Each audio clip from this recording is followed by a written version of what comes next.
नमस्कार। राज्य शिक्षा शोध एवं प्रशिक्षण परिषद बिहार पटना में आपका स्वागत है। प्यारे बच्चों, हम उम्मीद करते हैं कि आप स्वस्थ और कुशल होंगे। आज हम लोग कक्षा 5 के विषय पर्यावरण और हम के विषय वस्तु अध्याय 18 के आवास के बारे में चर्चा करेंगे। तो आइए हम लोग अपने इस पाठ्य पुस्तक का इस विषय वस्तु को समझते हैं। तो चलिए अपने पाठ की ओर। प्यारे बच्चों, आपके समक्ष कुछ चित्रें प्रस्तुत हैं। कृपया इन्हें ध्यान से देखें और इसके बारे में जो कुछ भी आप सोच प्रश्न आता है आपके मन में, वो उसका जवाब अपने पास रखें। इस चित्र को देखकर आप ये अनुभव कीजिए, क्या आप कभी जो भी चित्र में दिखाए जा रहे हैं उसे देखे हैं? चलिए अब आगे की ओर बढ़ते हैं और कुछ चित्र को भी देखते हैं। देखिए, यहाँ पे भी कुछ चित्र आपके समक्ष प्रस्तुत है। ध्यान से इन्हें देखिए और सोचिए, क्या आपने कभी इन सभी चित्रों को कहीं देखा है? क्या आप इनके बारे में कुछ जानते हैं? ठीक है, अब हम लोग आगे की ओर बढ़ते हैं। आप जब ये दोनों चित्रों को देख रहे थे तो आपके मन में कुछ प्रश्न आ रहे थे कि इन सभी चित्रों में कहीं ना कहीं हमारे घर के चित्र को दिखाया गया है। प्यारे बच्चों, घर को आवास भी बोलते हैं। तो आज का हमारा विषय वस्तु है आवास। तो आइए हम लोग अब आवास शब्द का अर्थ को समझते हैं। जैसे कि आपके समक्ष जो चित्र प्रस्तुत है वो एक आवास का चित्र है। तो अब हम लोग आवास शब्द से परिचित होते हैं। आवास शब्द का अर्थ है रहने के लिए जगह। जी हाँ बच्चों, आवास जो होता है एक विशेष जगह होता है जहाँ पे हम लोग रहते हैं और भी इसके बारे में हम लोग जानकारी एकत्रित करते हैं। यहाँ पे भी हमारे समक्ष आवास का ही चित्र उपलब्ध है, मगर आवास शब्द को और ही हम लोग विस्तार से समझेंगे। जिस जगह पर कोई व्यक्ति या जीव रहता है उसे आवास कहते हैं। पहले की प्रतिबिंब के आधार पर हमने बोला कि आवास रहने की जगह होती है। दूसरे प्रतिबिंब के माध्यम से मैं आपके बताया कि आवास जो है किसी जीव या जंतु के रहने का एक विशेष स्थान होता है, उसे हम लोग आवास बोलते हैं। तो चलिए आगे की ओर भी हम लोग बढ़ते हैं। अब इन सभी चित्रों को देखकर आपके मन में कुछ प्रश्न आ रहे होंगे। उम्मीद करते हैं कि आप आवास शब्द से परिचित हो चुके हैं। तो जब हम किसी शब्द से परिचित हो जाते हैं तो उसके बारे में जानने की हमें प्रबल इच्छा होती है कि वो क्या है। तो हमारे मन में एक प्रश्न आ रहा होगा, आपके मन में भी एक प्रश्न आया कि ये जो आवास है वो विभिन्न तरह के आवास के हम दिखाए और आपने भी उसे देखा। तो आपके मन में एक प्रश्न आया होगा कि घर क्यों बनाए जाते हैं? घर क्यों बनाए जाते हैं? जैसे कि हम उम्मीद करते हैं कि हम लोग सब अपने अपने घर में रहते हैं। क्या आपने कभी सोचा है कि ये जो घर है वो क्यों बनाए जाते हैं? बताओ बच्चों, क्या आपने कभी सोचा है कि ये जो घर है वो क्यों बनाए जाते हैं? थोड़ा सोचो। जी बिल्कुल, आपका सोच सही है। चलिए अब हम इसको पढ़ते हैं। तो हमारा प्रश्न है, घर क्यों बनाए जाते हैं? घर हमें तेज धूप, बरसात और ठंड से बचाते हैं। जंगली जानवरों और बदमाशों से भी सुरक्षित रहते हैं। यानी जो हमारे सामने घर होते हैं जिसमें हम लोग रहते हैं वो धूप, ठंड, बरसात, जंगली जानवर और चोरों से भी सुरक्षित रहते हैं। तो ये हमारे घर थे। इसके बारे में और कुछ भी जानकारी हम लोग एकत्रित करते हैं। पुनः उसी प्रश्न का हम लोग घर क्यों बनाए जाते हैं इसका विस्तार रूप से उत्तर जानने का प्रयास कर रहे हैं। इस में भी कुछ प्रतिबिंबें आपके समक्ष उपलब्ध है, जो कि एक आवास अर्थात घर का प्रतिबिंब है। तो आवास हमें निजता अर्थात भारमुक्त, निजता का जो अर्थ होता है वो भारमुक्त होता है, बंधन मुक्त होता है, का अनुभव होता है और पढ़ना, लिखना, खाना, सोना आदि का कार्य आराम से कर पाते हैं।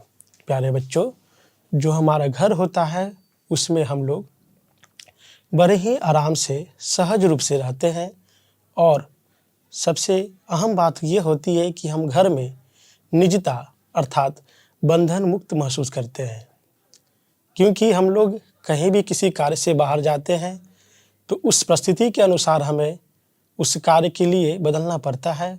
उस कार्य को सुचारू रूप से क्रियान्वित करने के लिए हमें उस परिस्थिति के अनुकूल बनना पड़ता है, जिसमें हमारी मानसिक शारीरिक क्षमता का भी उपयोग होता है। इसी क्रम में उस कार्य को सफलतापूर्वक कर जब हम घर की ओर लौटते हैं तो हमें बड़ी ही आराम महसूस होती है, हमें निजता का अनुभव होता है, अर्थात हम अपने आप को बंधन मुक्त और भार मुक्त समझते हैं। साथ ही हम लोग जब घर में आते हैं तो अपने एक साथ परिवार के लोगों के साथ भोजन करते हैं, उसमें बड़े ही आराम से खाना, पढ़ना, लिखना आदि कार्य करते हैं। तो प्यारे बच्चों, हम उम्मीद किए कि आप लोग ने घर शब्द को अर्थात आवास शब्द से विस्तृत रूप से परिचित हुए होंगे। चलिए आगे की ओर हम लोग बढ़ते हैं। अब जैसा कि हमने पढ़ा कि घर में हम लोग रहते हैं तो निजता और सहज रूप से रहते हैं, आराम महसूस होता है। क्या बच्चों, आप लोग को भी ऐसा अनुभव होता है ना? जब आप घर पे आते हो तो ऐसा अनुभव होता है कि हम बंधन मुक्त हैं, अब हम सहज रूप से अपने घर में अपने परिवार के साथ के लोगों के साथ एक साथ रह सकते हैं। तो आइए इस चित्र के माध्यम से हम लोग घर में और घर से बाहर होने की स्थिति को समझते हैं। वहाँ पे हम लोगों ने पढ़ा और अब यह जानने का प्रयास करेंगे चित्र के माध्यम से कि घर में अगर होते हैं तो उस स्थिति में क्या अनुभव होता है और घर से बाहर होंगे तो उस स्थिति में हमारा क्या अनुभव होगा। प्यारे बच्चों, जैसा कि आपके समक्ष जो चित्र प्रदर्शित है, इसमें घर में, जिधर घर में लिखा है उस चित्र को देखिए। कोई व्यक्ति है, बहुत ही आराम से सहज रूप से अपने नींद क्रिया को संपन्न कर रहे हैं। दूसरी ओर जब देखेंगे घर से बाहर, हाँ, घर से बाहर जहाँ लिखा है इसे देखने का प्रयास करेंगे तो व्यक्ति यहाँ पर सोए हुए हैं तो जरूर, लेकिन ये रोड पे है, यानी अर्थात अपने घर से बाहर है। जब ये घर से बाहर है तो ये सुरक्षित रूप से, सहज रूप से सोए हुए नहीं है। देखिए, जैसा कि इस प्रतिबिंब में, घर से बाहर वाले प्रतिबिंब में जो ध्यान दे रहे होंगे, वहाँ पे एक गाड़ी है।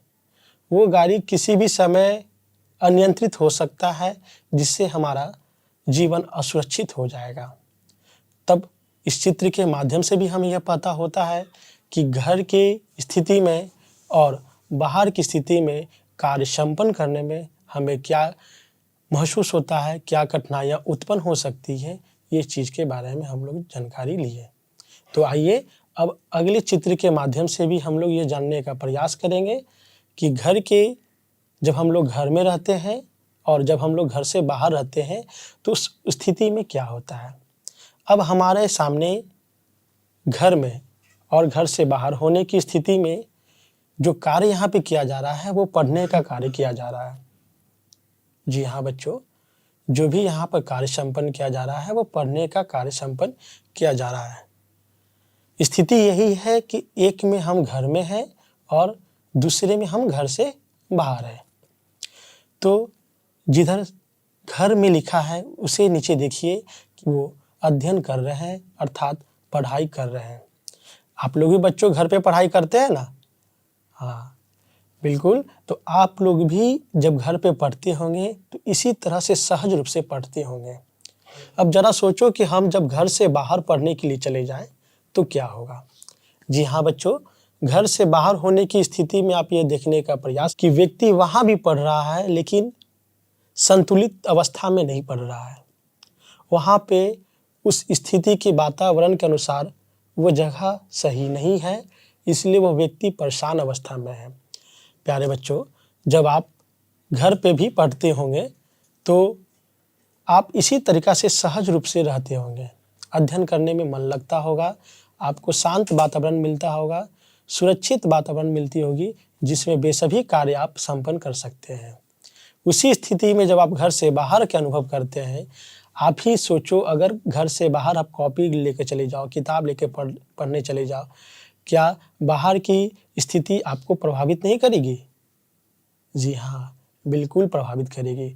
आवाज़ें, जानवर, उस तरीके के माहौल यानी वातावरण आपको पढ़ने की अवस्था के सहज रूप को प्रभावित करेगी। तो हम यह जानें कि घर की स्थिति में और घर के बाहर की स्थिति में अध्ययन करने में क्या कठिनाइयाँ, क्या समस्या उत्पन्न हो सकती है और घर में कितने सहज रूप से हम लोग अध्ययन कर सकते हैं। तो चलिए कुछ और चित्र के माध्यम से भी हम इस जानकारी को आगे लेते हैं। दूसरी स्थिति है हमारे घर में ही। देखिए कितने अच्छे से सब परिवार एक साथ भोजन कर रहे हैं। दूसरे प्रतिबिंब में, दूसरे चित्र में आप देखेंगे कि घर से बाहर के लोग अगर खाना खाने जा रहे हैं तो वो किस तरीके से अपने आप को असुरक्षित जब घर में होते हैं तो भोजन बहुत ही अच्छे से सहजतापूर्वक अपने परिवार के साथ अच्छे भाव से भोजन को संपन्न करते हैं, यानी भोजन कार्य को पूरा करते हैं। लेकिन वहीं जब हम घर से बाहर चले जाते हैं भोजन करने के लिए तो वहाँ पर भी हम अपने आप को असुरक्षित महसूस करते हैं और हम भोजन क्रिया को ठीक ढंग से संपन्न नहीं कर पाते हैं, क्योंकि जब घर के बाहर में हम लोग होंगे तो वहाँ पे कुछ प्रकार की जीव जंतुएं इत्यादि से हमें सामना करना पड़ेगा। वो हमारे भोजन को, क्रिया को संपन्न होने में प्रभावित करेगी। जी हाँ, वो हमें भोजन क्रिया को पूर्ण होने में प्रभावित करेगी, क्योंकि हम बाहर जब होंगे घर से तो विभिन्न प्रकार के जीव जंतुएं भी हमें प्रभावित करती है। तो इस तरह से हम कह सकते हैं कि घर की स्थिति में, अर्थात जब हम लोग घर में रहते हैं और घर से बाहर में ये जो क्रिया हम लोग चित्र के माध्यम से भोजन क्रिया को देख रहे थे तो क्या कठिनाइयाँ हो सकती है और जब हम लोग घर में रहते हैं तो क्या उसका क्या फ़ायदा है, वो हमने सहजतापूर्वक इस चित्र के माध्यम से समझा। हम उम्मीद करते हैं कि आप भी इस चित्र के माध्यम से समझ चुके होंगे कि घर में भोजन करने के क्या फ़ायदे हैं और घर से बाहर यदि भोजन हम लोग करते हैं तो क्या कठिनाइयाँ उत्पन्न हो सकती है। तो इसी क्रम में हम अपने आगे की जानकारियाँ को बढ़ाते हैं। प्यारे बच्चों, आज का हमारा जो टॉपिक था वो आवास ही था। अब चित्र 1 में देखिए कि कुछ आवास है, चित्र 2 में भी आवास है। तो चित्र 1 में जो आवास है, चित्र 2 में जो आवास है, दोनों तो आवास है, लेकिन दोनों में कुछ न कुछ भिन्नता है, कुछ अंतर है, चाहे वो उसकी संरचना हो या मजबूती हो। कहीं ना कहीं दोनों में एक दूसरे से वो अलग है। कुछ और भी चित्र हम देखने का प्रयास करते हैं। चलिए चित्र को देखते हैं। यहाँ पे भी 2 स्थिति के चित्र आपके सामने प्रस्तुत हैं। पहली स्थिति के चित्र को ध्यानपूर्वक और इससे संबंधित जो जो प्रश्न आपको आ रहे होंगे मन में, उसे कॉपी में नोट डाउन कीजिए, लिखिए। और चित्र 2 में जो भी आप देख रहे हैं वो भी एक आवास का रूप है। दोनों में क्या विभिन्नता है, क्या संरचनात्मक भिन्नता है, ये दोनों के बारे में आप सोचिए। दोनों की मजबूती क्या हो सकती है, दोनों किस परिस्थिति में हमारे लिए उपयोगी है, ये सभी प्रश्न को अपने मन में लाकर इसका उत्तर ढूंढने का प्रयास करें। तो चलिए अब हम लोग आगे की ओर। पुनः यहाँ पे भी 2 प्रतिबिंब नजर आ रही है, 2 चित्र हम लोग देख रहे हैं, पहले चित्र में भी कुछ आकार के आवास है, दूसरे चित्र में भी कुछ अलग तरह की आवास है जो कि एक दूसरे से भिन्न है। अब यह किस परिस्थिति में कौन यहाँ पर रहते होंगे, ये सभी आपके मन में प्रश्न आ रहे होंगे। और सोचना भी सही है कि आखिर इतनी तरह के जो आवासें बनाए गए हैं, क्या सभी में हम लोग रहते हैं? क्या ये जो आवास हम लोग बनाए हैं, जो देख रहे हैं, वो सभी परिस्थिति में हम लोग यहाँ रह सकते हैं? तो जी बिल्कुल, आपका यह प्रश्न सोचना बहुत ही सार्थक है। मैं इसके बारे में चर्चा अगले चित्र के माध्यम से बताता हूँ, करता हूँ। यहाँ पे भी कुछ अलग प्रकार की चित्र हैं जो कि बच्चों कभी आपने चित्र वन में जो देख रहे हैं, जो रचना देख रहे हैं, इस तरीके के आवास को आपने देखा है? जी हाँ, सोचिए, थोड़ा ध्यान लगाइए और बताइए, क्या कभी इस तरीके के आवास को आपने कभी देखा है? चित्र वन को ध्यान से देखिए बच्चों, इसमें नहीं देखे होंगे तो हम यह उम्मीद जरूर कर सकते होंगे कि जो इस चित्र के निचले हिस्सा है, चित्र दो भाग में है, एक फ्लोर 2 फ्लोर में है, लेकिन चित्र का जो निचला हिस्सा है वो गाड़ी है। कोई विशेष प्रकार की यहाँ पे वाहन है जिस पे आवास बना हुआ है। अब जब गाड़ी आपने देखा है तो आज ये भी देख लो कि गाड़ी के ऊपर भी आवास होती है। ठीक उसके बगल में कुछ विशेष प्रकार के चित्रें उपस्थित हैं। जी हाँ, आप लोगों ने इस चित्र को जरूर ही देखा होगा। प्यारे बच्चों, इस चित्र का नाम क्या हो सकता है, ये आप सोच कर रखो। हम इसके बारे में भी चर्चा करेंगे। तो इस चित्र को ध्यानपूर्वक देखो और यह सोचो कि इसका क्या नाम हो सकता है। तो चलिए अब हम लोग आगे की ओर बढ़ते हैं। विभिन्न तरह के आवास को देखने के बाद हमें यह पता चलता है कि ये आवास क्यों जरूरी है, किस परिस्थिति में बनता है। तो आइए इन सभी प्रश्नों को उत्तर जानने का प्रयास करते हैं। वहाँ चित्र के माध्यम से भी हम लोग विभिन्न प्रकार की आवास के बारे में चर्चा किया और देखा।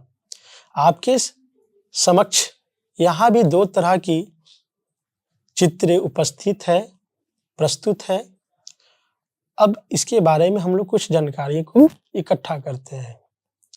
कुछ घर बड़े हैं जबकि कुछ छोटे। लोग अपनी जरूरत एवं विशेष परिस्थिति के अनुसार घर बनाते हैं। प्यारे बच्चों, आपने भी यह देखा होगा कि कुछ घर की जो आकार होती है वो बड़े होते हैं और कुछ घर की आकार जो होती है वो छोटी होती है। दोनों में ही मानव निवास करते हैं, परंतु हमारा यहाँ पे स्थिति यह होता है, देखना होता है कि हम किस परिस्थिति में, यानी हर एक व्यक्ति का अलग अलग परिस्थिति होता है, अलग अलग तरह के आवास में रहने की स्थिति में होते हैं, तो वो व्यक्ति अपने परिस्थिति अनुकूल घर का निर्माण कराते हैं, अर्थात आवास का निर्माण कराते हैं, जो कि हमें आकार के रूप में छोटे और बड़े रूप में भी देख सकते हैं। तो चलिए आगे इसी विषय पर हम लोग आगे भी जानकारी को इकट्ठा करते हैं। प्यारे बच्चों, आपके समक्ष यहाँ भी 2 तरह की स्थितियां उत्पन्न हैं जो कि चित्र के माध्यम से हमने दिखाने का प्रयास किया है। चित्र 1 की स्थिति को देखिए और सोचिए, और चित्र 2 की जो भी स्थितियां हैं इसे आप देखो और सोचो। क्या आपने कभी ये दोनों चित्रों को देखा है? तो मैं उम्मीद जरूर करूंगा आपसे कि दोनों चित्र को आपने देखा ही होगा। जी हाँ, अपने आसपास के क्षेत्र में ये दोनों तरह के चित्रों को आपने देखा ही होगा। जब ध्यान से देखिए और सोचिए कि दोनों चित्र क्यों हैं और क्या इसकी उपयोगिता हो सकती है। सोचो। ठीक है, आप लोगों ने सही सोच बना रखा है कि जीव जंतुओं का आवास अलग अलग होता है तथा मनुष्य का आवास अलग अलग होता है। जी हाँ बच्चों, आपका सोच सही है। यहाँ पे जीव जंतुओं का भी आवास अलग होता है और मानव का भी आवास अलग अलग होता है।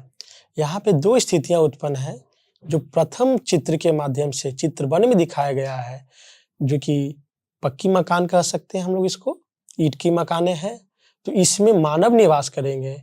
वहीं चित्र 2 में जो आपके समक्ष प्रस्तुत है, इसमें जंतुएं, जीव जंतुएं निवास करते हैं। तो चलिए इसी क्रम में आगे की ओर बढ़ते हैं। विभिन्न प्रकार के मानव आवास के अंतर्गत आवास विभिन्न प्रकार के होते हैं, मगर मुख्य रूप से 2। हमने चित्र के माध्यम से अलग अलग तरह के आवास के बारे में देखा और चर्चा किया और उसके बारे में जानकारी इकट्ठा की है, और आपका भी सोच सही रहा। लेकिन आपके मन में भी यह चित्र को जब देख रहे होंगे तो प्रश्न आ रहा होगा कि यहाँ पर तो आवास के कई चित्र दिखाए गए हैं, परंतु क्या ये हमारे लिए उपयोगी है?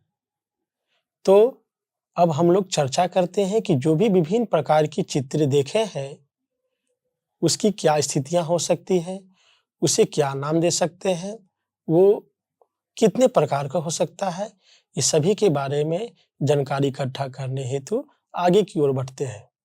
प्यारे बच्चों, आवास के विभिन्न प्रकार तो होते हैं, मगर मुख्य रूप से 2 होते हैं, जिसमें कच्चा घर और पक्का घर होता है।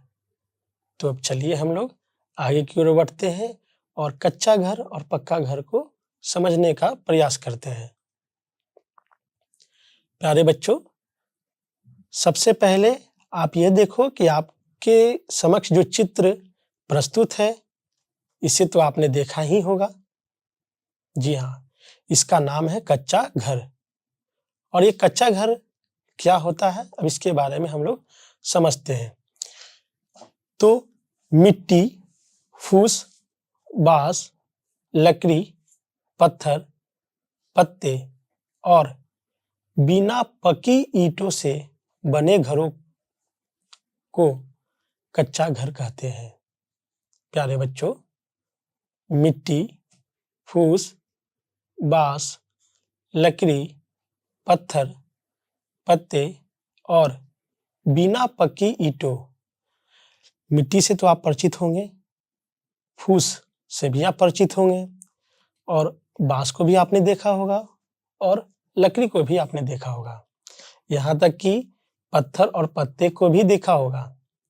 अब यहाँ पर एक शब्द आ रही है, पकी ईंटों। प्यारे बच्चों, जब हम लोग ये जानने का प्रयास कर रहे हैं कि पकी ईंटों क्या होता है, तो पकी ईंटें जो होती है वो मिट्टी से ही बनती है, परंतु उसे आग में तपाया जाता है। जब वो आग में तप जाता है तो उसे हम लोग पकी ईंटें बोलते हैं।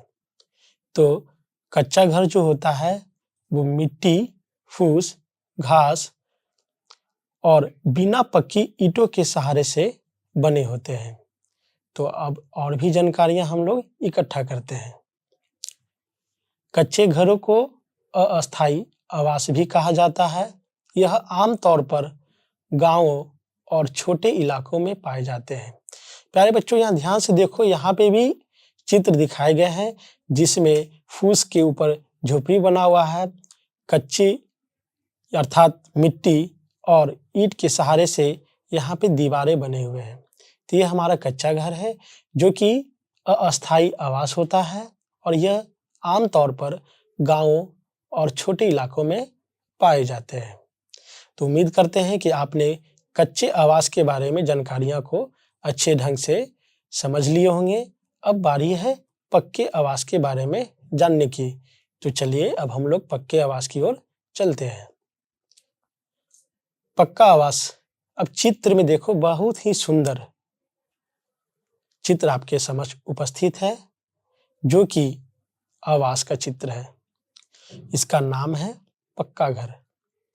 तो पक्के मकान ठोस और अस्थायी निर्माण से बने घर होते हैं। ये घर पत्थर, ईंट, सीमेंट, कंक्रीट, लोहे की छड़ और स्टील जैसी मजबूत सामग्री से बनाए जाते हैं। पक्के घरों को अस्थायी घर भी कहा जाता है। प्यारे बच्चों, जो पक्के की मकान होती है वो अस्थायी रूप से बनाए जाते हैं, जिसमें ईंट, कंक्रीट, सीमेंट, लोहे की छड़ और स्टील जैसे धातु का उपयोग कर अपने निवास हेतु अस्थायी रूप से घर का निर्माण करते हैं, जिसे हम लोग पक्के घर कहते हैं। और यह घर बहुत ही मजबूत होता है। कच्चे घर की अपेक्षा में पक्के घर की स्थितियां जो होती है वो मजबूत होती है और अस्थायी भी होती है। तो चलिए आगे की ओर और भी जानकारियां को हम लोग इकट्ठा करते हैं। अब जब आवास की बात आ रही है तो आवास में हम लोग यह ध्यान रखेंगे कि आवास में सिर्फ मानव ही नहीं, जीव जंतु भी रहते हैं। जी हाँ बच्चों, आवास हमारा भी हो सकता है, साथ में हमारे पर्यावरण में उपस्थित जीव जंतु जो भी हैं उन सभी का आवास हो सकता है। आपको मैंने पहले ही चित्र के माध्यम से यह दिखाया हूं कि मानव की आवास और जीव जंतुओं की आवास कैसी होती है। तो चलिए आगे हम लोग चर्चा करते हैं। विभिन्न प्रकार के मानव के आवास, सर्वप्रथम हम लोग मिट्टी का घर का बारे में जानकारी प्राप्त करते हैं। इन घरों की दीवारें मोटी होती है ताकि गर्मी अंदर ना आ सके। इस प्रकार के छतें झाड़ियों तथा छप्पर की बनी होती है। चित्र में ध्यान से देखिए बच्चों, जो भी इसकी छतें होती हैं यानी घर का ऊपरी हिस्सा, वो बिल्कुल ही फूस अर्थात झाड़ियों की बनी होती है, अर्थात इसमें छप्पर का भी इस्तेमाल किया जाता है। चित्र को ध्यान से देखिएगा तो आपको पता चलेगा। तो जो भी मिट्टी के घर होती है इनकी दीवारें मोटी होती है ताकि गर्मी अंदर ना आ सके। मोटी क्यों होती है? क्योंकि गर्मी जो है घर के अंदर ना आ सके। इस प्रकार के छतें झाड़ियों तथा छप्पर की बनी होती है। अब हम लोग आगे की ओर चलते हैं। उसी क्रम में जब हम लोग आगे बढ़ रहे हैं तो हम लोग विभिन्न प्रकार के मानव आवास के बारे में ही चर्चा कर रहे हैं। अब यहाँ पे एक चित्र जो प्रस्तुत है वो चित्र को ध्यान से देखिए कि वो बना किससे है। इस प्रकार के घर उसी क्षेत्र में बनाए जाते हैं जहाँ अत्यधिक वर्षा होती है। इस प्रकार के घर जमीन से 10 से 12 फुट ऊंचे बांस के मजबूत खंभों पर बनाए जाते हैं। यह भारत के असम राज्य में बांस के घर देखने को मिलते हैं। तो ये हमारा मानव का ही आवास था जो कि बांस या लकड़ी के माध्यम से बना हुआ था, जो कि यह धरातल से 10 से 12 फुट की ऊंचाई पर बने होते हैं और यह भारत के असम राज्य में ज्यादातर देखने को मिलते हैं। तो इसी कड़ी में अब हम लोग आगे की ओर भी बढ़ते हैं। प्यारे बच्चों, हम उम्मीद करते हैं कि आप सभी के सामने जो भी चित्र के माध्यम से आवास के विभिन्न प्रकार की रचना अर्थात चित्र को देखकर जो भी सोच आप लोग कक्षा में आने से पहले सोच रहे थे, जो भी जानकारियां थी, उम्मीद करते हैं कि वे सभी जानकारियां में आपकी वृद्धि हुई होगी और विभिन्न तरह के आवास को देखते हुए आपने कुछ आवास का नाम भी जान लिया और वह उसकी स्थिति क्या होती है, क्या उसकी गुणवत्ता होती है, इसके बारे में भी आपने समझा। और भी इससे संबंधित अगले भाग में हम लोग आवास के बारे में चर्चा करेंगे। जब तक के लिए आप सभी को धन्यवाद।